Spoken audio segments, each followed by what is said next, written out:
Capítulo 11, Julio y 1. El resto del mes de junio transcurrió sin incidentes y nos adentramos en julio. Por suerte, un nuevo desastre no se posó sobre la clase nada más comenzar el nuevo mes. Así que Mei y yo continuamos nuestra extraña vida en la escuela básicamente sin cambios, como los dos alumnos que no estaban. Por mi parte, transcurrió en medio de la paz y la tranquilidad. No estaba tan incómodo como me había sentido al principio, pero todavía lidiaba con la amenaza de que nunca sabríamos cuándo se rompería esa paz. El señor Chibiki, fiel a su palabra, se ausentó brevemente de la escuela al día siguiente, y no volví a verlo durante el resto de junio. La biblioteca secundaria del edificio 0 permaneció cerrada todo el tiempo, supongo que porque no tenían personal para sustituirlo. Más tarde tuve la oportunidad de conocer el tipo de asunto mundano por el que el señor Chibiki había dejado la ciudad. Al parecer, tenía una esposa e hijos que habían vivido lejos de él durante mucho tiempo, quedándose en Sapporo, donde había nacido su mujer. Ella le había llamado, así que él había ido a Hokkaido. Nunca descubrí más detalles que eso, pero podía imaginarlo. Podría ser que la razón por la que su familia vivía en otro lugar fuera por este fenómeno que el señor Chibiki se había trincherado en Yumi del Norte para observar. Tal vez no fuera porque la pareja no se llevase bien, sino porque había enviado a su mujer y a sus hijos a vivir lejos, fuera del alcance, para que, por remota que fuera la posibilidad, no se vieran envueltos en los desastres. O algo así. Y luego hubo una cuestión aparte. Recientemente, al menos un hecho se había aclarado de forma inesperada. Lo descubrí en forma de anuncio de Mei. Ayer, una de mis senpai vino a la galería. Una chica llamada Tachibana que conozco del club de arte. Se graduó hace 2 años. Y solía estar en la clase 3 de tercer año. Le gustan las muñecas, así que hace tiempo que viene a la galería de vez en cuando. Pero hacía tiempo que no la veía. Era la primera vez que oía que tenía una senpai así. Ignorando mi ligera sorpresa, Mei continuó. Supongo que escuchó algunos rumores sobre lo que está pasando este año, así que, ¿quieres decir que vino a verte porque estaba preocupada? Mei inclinó la cabeza de forma ambigua ante mi pregunta. Más bien no quería involucrarse, pero no dejaba de molestarla, así que acabó pasando por aquí, supongo. Ella me dio su lectura desprendida sobre ella. Creo que Mochizuki podría ser la fuente de los rumores. Actuó como si supiera que yo era la que no estaba este año. Pero realmente no me dio ningún consejo ni nada.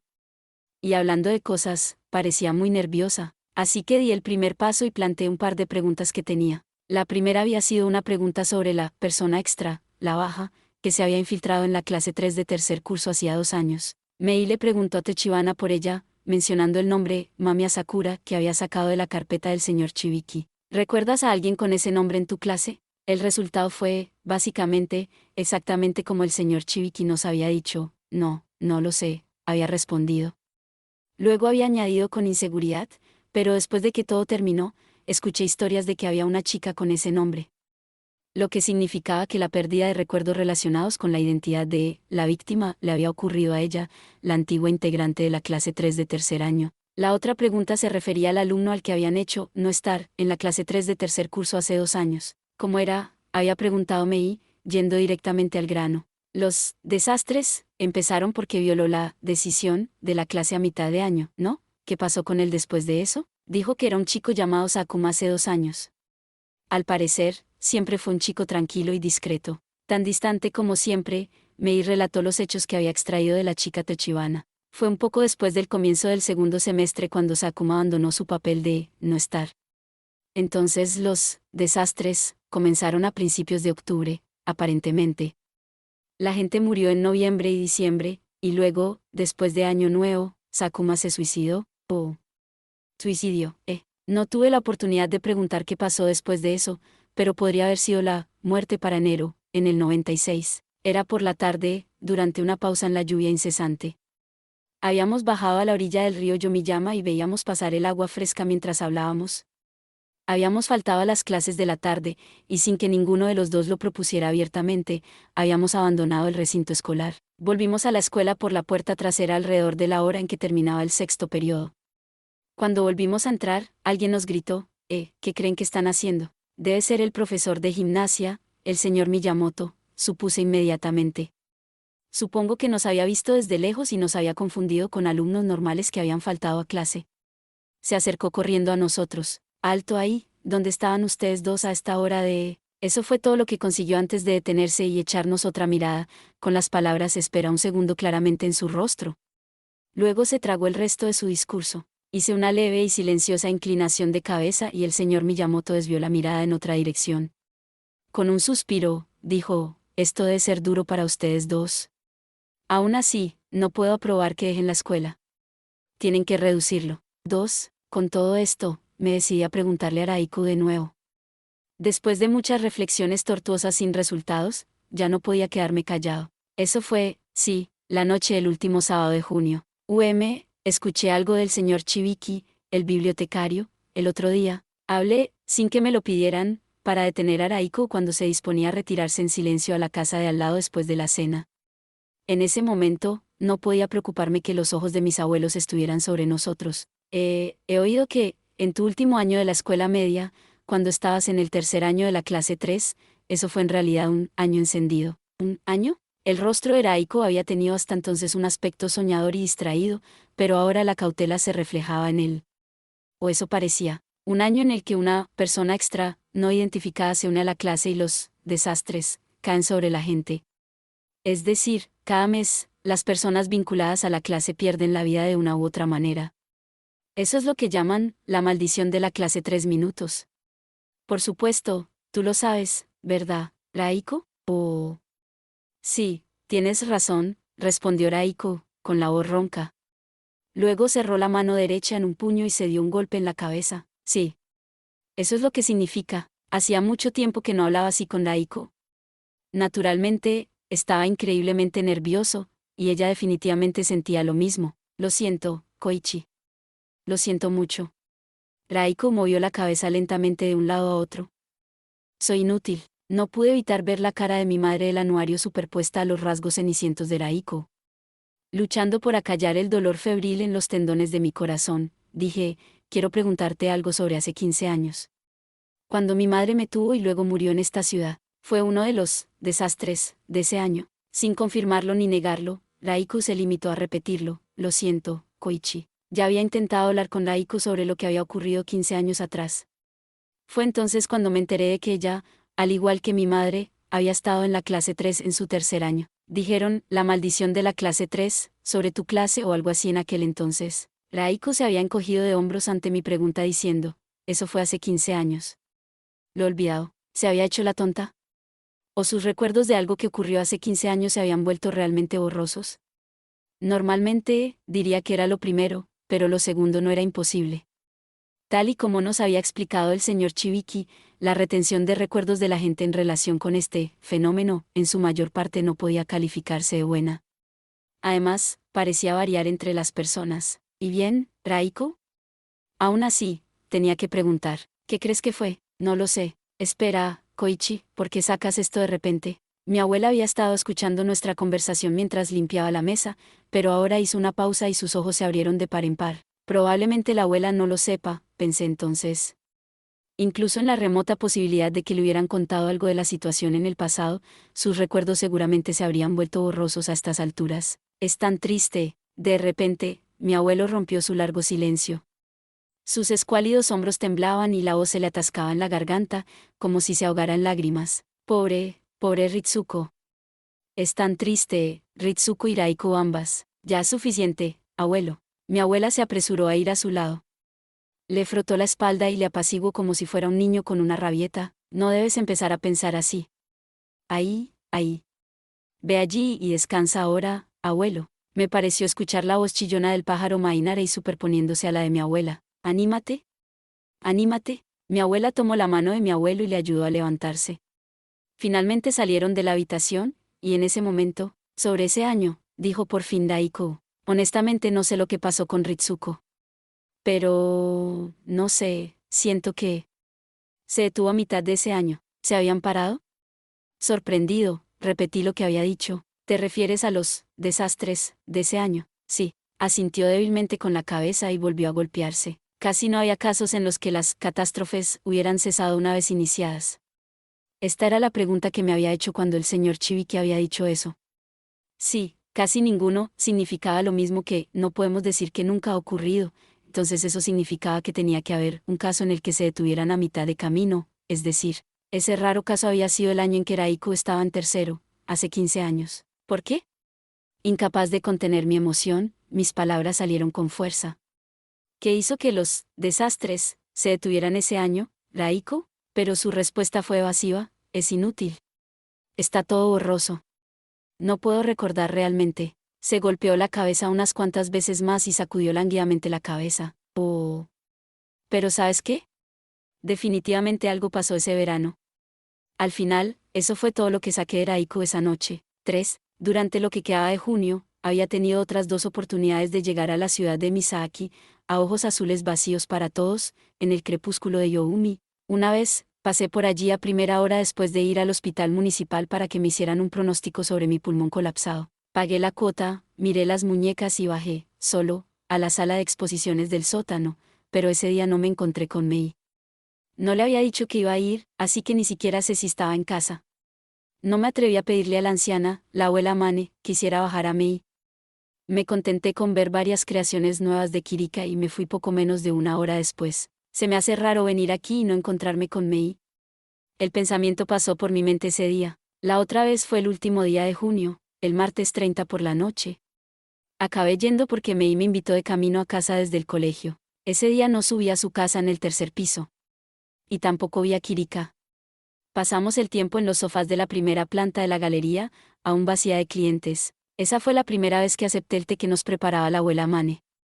Era mucho, mucho más sabroso que el telado de lata, al menos, eso es seguro. Julio empieza mañana. Mei fue la que habló primero. Creo que es justo decir que esas palabras implicaban algo así como, por fin, después de mañana, tendremos la hora de la verdad. Yo mismo era demasiado consciente de ello, pero en ese momento esquivé deliberadamente la cuestión. Los exámenes de fin de semestre empiezan ya la semana que viene. ¿Estarás bien? Mei frunció los labios un poco petulante. Eso no es algo de lo que deba preocuparse alguien que no está. ¿Verdad? Supongo que es cierto, pero me gustaría poder ver tu casa alguna vez, Sakakibara. Me cuesta encontrar una respuesta rápida a su siguiente observación. ¿Quieres decir espera mi casa en Tokio? No, aquí en Yomiyama. Mei sacudió ligeramente la cabeza y entrecerró el ojo derecho con frialdad. La casa donde creció tu madre, en Furuchi. Ah. ¿Por qué? Solo porque sí. Poco después, Mei me llevó al sótano. En la galería sonaba una lúgubre melodía de cuerda. Pensé que podría ser la misma música que había sonado la primera vez que vine aquí en mayo. El espacio era como una cripta y estaba hundido en el frío, como siempre. Las muñecas estaban dispuestas por aquí, por allí y en todas partes, con sus distintas partes. Aquel día no me sentía tan cautivo de la sensación de tener que respirar por todas ellas. Tal vez me estaba acostumbrando a ello. Al fondo de la sala, con una cortina de color rojo intenso, había un ataúd hexagonal negro. Nos dirigimos hacia él, entonces Mei se volvió en silencio para mirarme. Se puso de pie de tal manera que su cuerpo ocultaba a mi vista la muñeca encerrada en el ataúd, la muñeca que era exactamente igual a ella. Se tocó con los dedos el parche del ojo izquierdo. Ya me quité esto una vez aquí abajo, ¿no? Sí, el ojo izquierdo bajo su parche, que había visto ese día. Por supuesto que lo recordaba vívidamente, un ojo azul, vacío para todos. Había revelado un ojo azul con una chispa artificial, exactamente como los ojos hundidos en las cuencas oculares de las muñecas. ¿Por qué? Y ahora de nuevo, de la nada, porque, sin inmutarse por mi desconcierto, Mei se quitó el parche del ojo y luego se colocó la palma de la mano derecha sobre la mitad derecha de la cara, cubriendo por una vez su ojo derecho. El ojo azul expuesto de su izquierda era lo único que me miraba, inamovible, a mí. Tenía 4 años cuando perdí el ojo izquierdo. Los labios de Mei temblaron, un pálido fantasma de su voz llenó la habitación. Apenas lo recuerdo. Se formó un tumor maligno en mi globo ocular, y me lo tuvieron que extirpar quirúrgicamente. Cuando me desperté un día, mi ojo izquierdo había desaparecido. Incapaz de decir nada, lo único que pude hacer fue quedarme de pie y observar su rostro con atención. Al principio, probaron con un montón de ojos artificiales normales para rellenar el agujero. Pero mi madre dijo que ninguno era lo suficientemente bonito. Así que me hizo un ojo especial. Mi ojo de muñeca, especial. Un ojo azul, vacío para todos. No tienes que ocultarlo, ¿sabes? Sin quererlo, las palabras surgieron en ese momento y se me escaparon de la boca. Incluso sin el parche en el ojo, creo que tu ojo es bonito. Me sobresalté y me puse nervioso al decirlo, y mi corazón empezó a latir con fuerza casi de inmediato. No pude leer la expresión de Mei mientras me miraba, probablemente porque su mano derecha le cubría el ojo derecho. Mi ojo izquierdo es un ojo de muñeca. Las palabras que Mei había pronunciado la primera vez que me encontré con ella aquí volvieron a resonar en mis oídos. Puede ver cosas que es mejor no ver, así que normalmente lo mantengo oculto. De repente, un misterioso presentimiento se apoderó de mí. ¿Qué significa eso? En ese momento, me quedé totalmente desconcertado. Pero, ¿y ahora? Las cosas eran un poco diferentes. Ese pensamiento también se me ocurrió a mí. Podía ver cosas que era mejor no ver. Cosas que es mejor no ver. Quería preguntarle qué era exactamente lo que había visto, pero dejé de lado esos sentimientos por el momento. Todo el tiempo tuve la vaga premonición de que probablemente llegaría un día en que tendría que hacerle esa pregunta. Más tarde me enteré de que cuando me operaron del ojo estuve a punto de morir.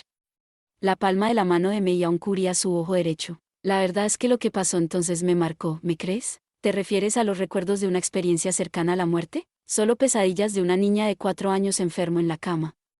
Es suficiente si piensas en ellos así. A pesar de lo que dijo, noté lo serio que se había vuelto el tono de Mei. No creo que la muerte sea muy suave. La gente habla todo el tiempo de muertes fáciles, pero no es así. Es más oscura y solitaria que cualquier otra cosa en el mundo. Oscuro y solitario, sí. Pero vivir es exactamente lo mismo, ¿no? ¿No crees? Tal vez. En última instancia, soy todo lo que tengo. No importa cómo eran las cosas cuando nací. Estoy hablando de la vida que estoy viviendo y muriendo cada día, ¿sabes lo que quiero decir? ¿Qué podría decir? Por muy unidos que parezcan los humanos, en realidad estamos solos. Yo, mi madre. Y tú también, Sakaki Bahara. Entonces Mei concluyó con un último comentario, y ella también, Misaki era igual. ¿Misaki? Se refería a Misaki Fuyouka. Ese era el nombre de la prima de Mei, que había muerto en el hospital municipal a finales de abril. La imagen de mi primer encuentro con Mei en el ascensor de la sala de hospitalización fluyó por mi mente con una extraña inmediatez. Como si hubiera ocurrido ayer mismo. 4. Así, junio terminó y julio llegó. Afortunadamente, el resultado no fue una nueva calamidad para la clase nada más comenzar el nuevo mes. Pero me pareció que el nivel de tensión que impregnaba el aire de la clase había aumentado mucho, lo cual era natural, supongo. 2 personas relacionadas con la clase, la señora Mizuno y Takabayashi, ya habían perdido la vida en junio. ¿Habrá nuevas muertes ahora que ha comenzado un nuevo mes? Esa sería la prueba crucial para adivinar si esta estrategia, sin precedentes de aumentar a 2 el número de estudiantes no presentes, sería efectiva. Y sin embargo, la extraña vida que compartía con Mei en la escuela seguía igual, sin mostrar ningún cambio en la superficie, al menos, en una paz y una tranquilidad que llevaban consigo la amenaza de no saber nunca cuándo podría derrumbarse todo. Pero, aún así, era todo lo que podíamos desear. La soledad, y también la libertad, descansaban en la fría palma de esa paz, reservada para nosotros 2 solos. En la segunda semana de julio, fijaron el calendario de los exámenes de fin de semestre, las 9 asignaturas durante 3 días, del 6 al 8. Era un ritual programado regularmente para clasificar los logros, o la falta de ellos, de los estudiantes de forma sencilla. Aburrido, y también deprimente, pero encontrarlo, en el fondo, deprimente, era una novedad para mí, sospechaba. Y esto a pesar de que, como uno de los estudiantes que no estaba allí, debería haberme revelado abiertamente ante esta situación, o podría haber estado dispuesto a entrar en ella totalmente relajado. Y, sin embargo, no lo estaba. Sabía la razón de ello. Estaba recordando lo que había sucedido durante los exámenes parciales de mayo, más de lo que quería. Aquel trágico accidente que había sufrido Yukari Sakuragi el último día de exámenes. La terrible escena que había tenido la mala suerte de presenciar ese día. Los horribles recuerdos probablemente también arrastraban a Mei, en un grado u otro. Esta vez, prácticamente nunca hizo su jugada de entregar su hoja de respuestas antes de tiempo y salir de la sala. Yo tampoco lo hice. ¿Funciona o no la nueva estrategia? Con ese pensamiento en la cabeza, no pudimos evitar actuar un poco más serios que antes en la escuela. Fuimos todo lo cuidadosos que pudimos y nos esforzamos por borrar nuestra presencia de la clase, y todos los demás en la clase siguieron ignorándonos colectivamente como si no estuviéramos allí, incluso más a fondo que antes. Durante el mes de julio, la enormidad de nuestro malestar llegó a ser totalmente incomparable con lo que había sido en junio. Y cuanto mayor era nuestro malestar, más rezábamos para que el mes pasara en paz. Estoy convencido de que todos los miembros de la clase compartían estos pensamientos. Sin embargo, cuando se repite lo suficiente, una oración también tiende a cambiar y convertirse en un ritual de los fieles, sin fundamento, sentía desasosiego, urgencia y también frustración, que aumentaba cada vez más a medida que transcurría el día. E incluso en medio de ello no, quizá porque estaba en medio de ello, de vez en cuando me sentía inexplicablemente alegre. Esta paz y tranquilidad, la soledad y la libertad que solo nosotros dos compartíamos, que, si solo deseara que esto continuara, las cosas seguirían exactamente igual. Por supuesto, lo haría. Exactamente igual. Sí. Durante 9 meses más, hasta el momento de la graduación en marzo del próximo año, así, sin cambiar nunca. Sin embargo, la realidad del mundo en el que nos habíamos metido no era tan indulgente como para conceder esa fantasía tan fácilmente. Los exámenes de fin de semestre concluyeron sin incidentes, y fuimos avanzando en el calendario hasta que solo quedaba una semana para las vacaciones de verano, ese día de la tercera semana de julio. El día en que la paz en la clase, que tan estrechamente se había conservado durante algo más de un mes, desde la muerte de Takabayashi el 6 de junio, se hizo añicos como el cristal. 5. 13 de julio. El lunes, desde que me convertí en un no existente, había estado ausente en 9 de cada 10 de los cortos periodos de clase de la mañana. Por lo general, me escabullía justo antes del comienzo del primer periodo, y Mei hacía lo mismo. Pero esa mañana, aunque no lo habíamos acordado, los dos llegamos por casualidad a la clase temprano. Aunque, por supuesto, sin hablar con nadie ni cruzar la mirada con nadie. Por primera vez en un tiempo, me animé a empezar uno de mis libros de bolsillo, que estaba abierto en mi regazo. Era una colección de relatos de Stephen King que nunca había leído, para que conste, el relato que estaba leyendo en ese momento era El fugitivo 5. Había pasado más de un mes desde mi experiencia cercana con una muerte gráfica, y había recuperado un poco de mi capacidad para separar ese tipo de novela de la realidad y disfrutarla. Eso me hizo sentir como un verdadero tipo duro, déjenme decirles. El día anterior se había anunciado el fin de la temporada de lluvias en la región. El clima era hermoso, sin una brizna de nube en el cielo incluso a primera hora de la mañana. La feroz luz del sol parecía anunciar la verdadera llegada del verano. La brisa que entraba por las ventanas abiertas del aula era más fresca que la de la semana anterior y se sentía mucho más agradable. Cada vez que echaba un vistazo a Mei, sentada en el mismo asiento del fondo, junto a las ventanas que daban al patio, parecía una aparición cuyo contorno estaba borrado por toda la luz que entraba desde afuera. Al igual que la primera vez que vine a esta clase en mayo. Pero no era una aparición. Ella estaba realmente, físicamente allí. ¿Realmente había pasado eso hace 2 meses? Un poco después del timbre de inicio de la clase, la puerta de la parte delantera del aula se abrió y entró el tutor, el señor Kuodera. Iba vestido con la misma aburrida camisa blanca de siempre. Su postura le hacía parecer, como siempre, algo infructífero. Como siempre, pensé, observándolo con pereza, cuando me invadió una extraña sensación. Un par de cosas no fueron como siempre. El señor Kuodera siempre llevaba una corbata bien anudada, pero hoy no. Para el corto periodo de clase, siempre traía una lista de asistencia, pero hoy había llegado agarrando una bolsa de viaje negra en sus brazos. Además, siempre llevaba el cabello bien peinado y con raya a un lado, pero hoy estaba alborotado y despeinado. Cuando miré al señor Kuodera, de pie en la plataforma del profesor y de cara a nosotros, con estas sospechas en mente, algo me pareció realmente extraño. Su expresión era vacía, de alguna manera. Como si no viera nada, ni siquiera lo que tenía delante. Además de eso, incluso desde mi asiento podía ver un movimiento delicado e intermitente en una mitad de su cara. Tirones, tirones, tirones. Como si los músculos tuvieran espasmos. ¿Tenía un tic? Solo con mirar, el movimiento parecía ser de naturaleza psicótica y retorcida. No sé cuántas personas, además de mí, se habían dado cuenta del estado en que se encontraba su profesor o si eso les hacía sospechar.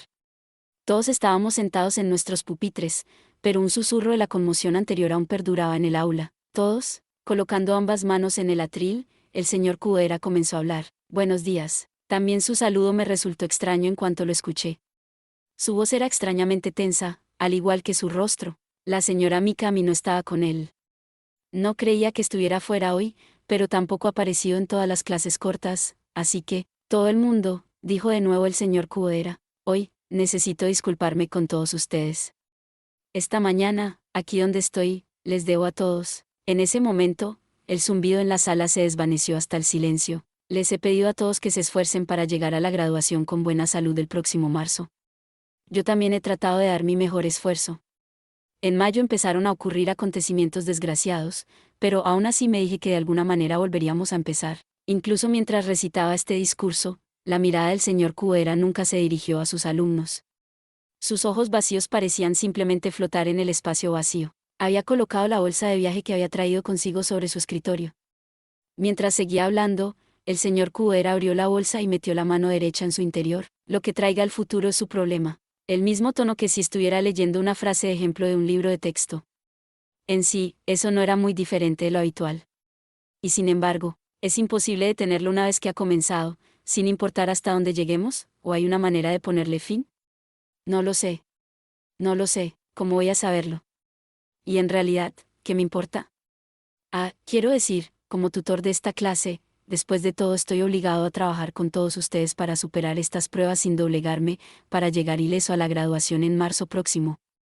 Incluso en esta fecha tan tardía, todavía, un tono no muy diferente al habitual. En ese momento comenzó a volverse más inquietante, y su voz se volvió difícil de distinguir. Pero en el mismo momento en que se me ocurrió, un cambio abrupto lo atravesó. De repente, las palabras que salían de la boca del señor Cubera se rompieron. Se hicieron añicos. Esa es la única forma de expresarlo. Ang y ge y que y no sé qué. Cuando intento transcribirlo, me sale como un cómic. Pero, de repente, empezó a emitir esos extraños sonidos que no parecían proceder de un ser humano sano. Todo ello mientras todo el mundo miraba, estupefacto, sin intentar descifrar el significado que tuvieran los sonidos. El señor Cubera retiró lentamente su mano derecha de la bolsa que descansaba sobre su escritorio. Estaba agarrando un objeto que era bastante ajeno a un aula de secundaria, algo, con una hoja de plata afilada. Un cuchillo de caza o de cocina. Algo así. Incluso desde mi asiento, podía verlo claramente. Sin embargo, todos nos esforzamos por entender lo que estaba pasando. ¿Qué estaba haciendo esos ruidos extraños y sacando un cuchillo de esa manera? Pero apenas 2 o 3 segundos después, todos en la clase descubrieron la respuesta a eso, les guste o no. El señor Cubera extendió su mano derecha hacia adelante. Sus dedos se enroscaron con fuerza alrededor del mango del cuchillo, dobló el codo hacia adentro, girando el extremo de la hoja sobre sí mismo. Los extraños ruidos que nunca se convirtieron en palabras, seguían saliendo de su boca. Y entonces, cuando empezó a formarse un tumulto, delante de todos, el señor Cubera produjo un sonido increíblemente violento y sobrenatural y se clavó el cuchillo en el cuello. El extraño ruido fluctuó hasta convertirse en un bramido. La conmoción se transformó en una bandada de gritos. Una línea profunda y perfectamente recta se había abierto en la parte delantera de su garganta y la sangre roja fresca salía a borbotones. Por un instante, la horrenda fuente de sangre casi pareció una broma de mal gusto. Los estudiantes que se encontraban en los asientos más cercanos a la plataforma acabaron cubiertos por el chorro. Algunos volcaron sus sillas y corrieron de ellas, mientras que otros parecían congelados, incapaces de moverse. El señor Cubera debió de abrirse la tráquea junto con la arteria, porque su grito perdió rápidamente la forma de voz y mutó en un grueso ruido silbante. La mano con la que había empuñado el cuchillo, su camisa, su cara, todo estaba teñido de rojo brillante con su propia sangre. Incluso en ese estado, el señor Cubera se mantuvo en pie, con la mano izquierda sobre el escritorio para sostenerse. En la máscara ensangrentada de su rostro, sus ojos anchos y vacíos, una cierta chispa surgió en ellos de repente y sentí que me miraban en mi dirección. Una especie de... Sí, era como un odio, pero solo duró un momento. El señor Cubera levantó su mano derecha una vez más y colocó el cuchillo salpicado de sangre contra su cuello, haciendo un corte aún más profundo. La sangre roja brillante salpicó sin fin. La carne en la zona de la yugular de su cuello estaba prácticamente cortada y su cabeza se echó hacia atrás. La herida abierta en su cuello parecía la boca abierta de alguna criatura inexplicable. Sin embargo, el cuchillo en la mano derecha del señor Cubera nunca cayó, incluso cuando su cuerpo se estremeció. Pero entonces, finalmente, se cayó, empezó a rodar por la plataforma del profesor. Y luego dejó de moverse. La sala se había quedado en un prístino silencio ante este grotesco espectáculo. Un segundo después, la balanza se inclinó. Una maraña de voces empezó a llenar la sala en un torrente creciente. En ese momento, me levanté de mi asiento abstraído y me dirigí a un lugar donde pudiera ver bien el cuerpo desplomado del señor Cubera. Tamahiko Kazami estaba en un escritorio de la primera fila, temblando tanto que prácticamente podía oír el traqueteo de su asiento. Había una salpicadura de sangre en los cristales de sus gafas, pero no se movió para limpiarla ni para abandonar su mesa. A su lado, una chica había conseguido al menos moverse de su asiento, pero se había hundido inmediatamente en el suelo. Había otra chica acurrucada sobre su pupitre, agarrándose la cabeza con las manos, que emitía un fuerte e interminable chillido. Y un chico a 4 patas haciendo ruidos de arcadas. Justo entonces, la puerta de mi derecha, en la parte delantera del aula, se abrió con un golpe y alguien entró corriendo. ¿Por qué está aquí? No pude contener mi sorpresa. Vestido todo de negro y con el cabello tan pajizo como siempre. Era el bibliotecario, el señor Chiviki. Todos ustedes, fuera de la habitación. El señor Chiviki debió decidir que era demasiado tarde para organizar un rescate en cuanto vio la forma sangrienta y arrugada del señor Kubera. Nunca se movió hacia el hombre caído. «Salgan de aquí. Rápido, ahora», ordenó a los estudiantes en voz alta. Luego, volviéndose hacia la puerta por la que había entrado, gritó: «¿Sr. Mikami?» La vi de pie en el pasillo, mirando con expresión de terror. «Señorita Mikami, necesito que llame a la policía y a una ambulancia inmediatamente, por favor». «De acuerdo. ¿Hay alguien herido?» El señor Chiviki se volvió para dirigirse a los estudiantes que huían de la sala. «Parece que no. Quiero que cualquiera que se sienta mal o que empiece a sentirse peor hable. No traten de ocultarlo. Los llevaremos a la enfermería de inmediato». A continuación, su mirada se fijó en mí. «Ah, Sakakiwara, ¿eres tú?» «Estoy bien». Me apreté el estómago con fuerza y asentí con la cabeza. «De verdad, estoy bien. Salgamos de aquí, Sakakiwara». Una voz salió de la nada a mis espaldas. Me di cuenta inmediatamente. Me giré y vi que su rostro estaba más pálido que de costumbre. Por supuesto, un evento tan aleatorio la alteraría. Por supuesto, lo haría, pero aún así, el cuerpo del señor Kubera yacía desplomado en el suelo, sin siquiera moverse. Al mirarlo, algo en su mirada recordaba la forma en que miraba a la legión de muñecas en el crepúsculo de Youmi. Supongo que no funcionó. Mei habló en un susurro. Incluso cuando aumentaron el número de personas que no estaban, no sirvió de nada. «No lo sé. Ustedes dos también tienen que irse. Vayan». El señor Chiviki nos condujo suavemente fuera del aula, donde nuestros ojos se encontraron con los de varios alumnos que habían salido al pasillo antes que nosotros. Aizumi Akazawa, la chica que se había convertido en representante de la clase tras la muerte de Yukari Sakuragi, estaba allí con su séquito a su alrededor. Sus rostros eran más blancos que el blanco, y, sin embargo, como uno solo, nos miraron con dureza a mí y a Mei. No dijeron nada. «Pero... esto es culpa suya». Sentí que iban a lanzarnos la acusación en cualquier momento. 6. Dijeron que el comportamiento del señor Kubera había sido sospechoso toda esa mañana. Había estado muy callado todo el tiempo que estuvo en el despacho de los profesores y no había ofrecido la más mínima reacción a los saludos de nadie.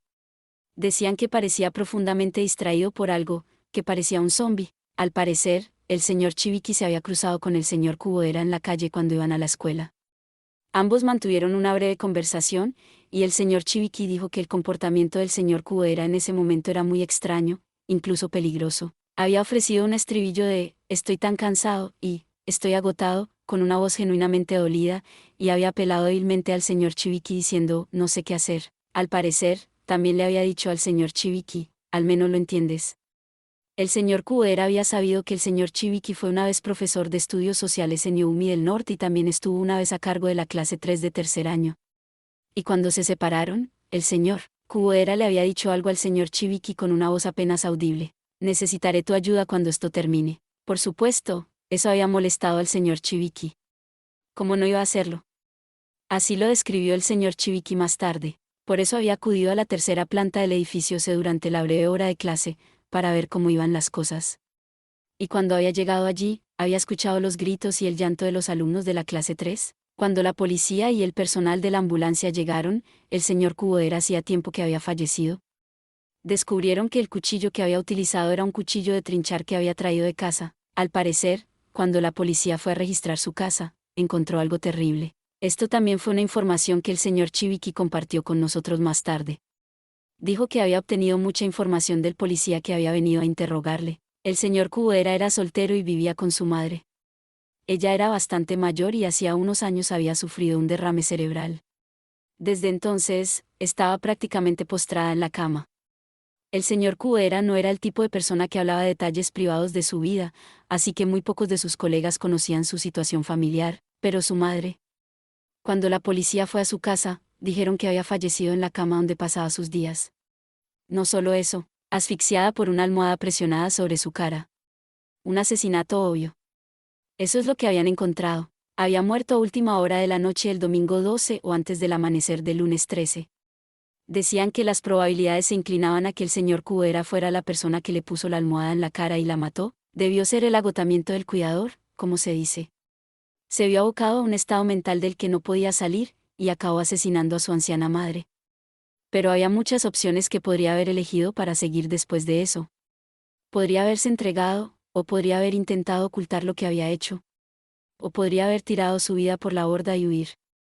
Pero al final, eligió esperar a que llegara la mañana, luego fue a la escuela y se suicidó deliberadamente delante de todos ustedes. ¿Qué piensas de su elección? ¿Puedes simplemente considerarlo como el acto de un loco? Así que estás diciendo que este es otro incidente que forma parte del fenómeno. Cuando las palabras salieron de mí en ese momento, sonaron completamente naturales. Ese señor Cubera era, no sé, alguien que normalmente lo habría hecho sin agitar tanto las cosas. Entonces, ¿fue arrastrado a morir así? Creo que esa interpretación es la correcta en este caso. Aunque, por supuesto, no tengo forma de demostrarlo, dijo el señor Chiviki con frustración, rascándose ferozmente su largo y revuelto cabello. Aún así, teniendo en cuenta todas las circunstancias en juego, es una gran suerte que ninguno de los alumnos del aula resultara herido durante el episodio. Estábamos en la biblioteca de secundaria. Era el martes después de las clases, el día después del incidente. Mei estaba conmigo, pero ahora mismo era básicamente una piedra y no decía prácticamente nada. De cualquier manera, esto significa que no funcionó. Bajé la voz para escupir las palabras que habían llegado demasiado tarde. El señor Cubera y su madre, ya que era un miembro de la familia en el rango. Los dos acabaron siendo los muertos de Julio, ¿no? Sí, así que al final, esta nueva estrategia de tener dos personas que no están ahí fue un fracaso. No cambió nada.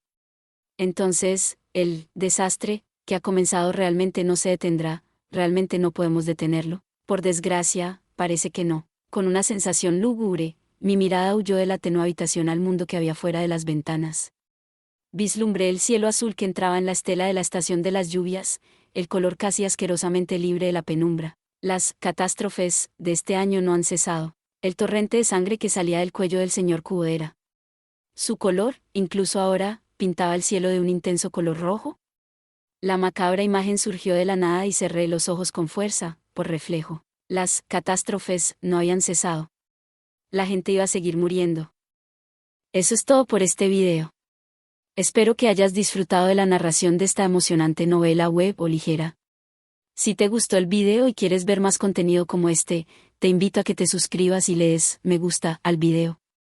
De esta manera, me ayudas a crecer y a seguir compartiendo historias emocionantes contigo. No te pierdas ningún video más. Gracias por tu apoyo.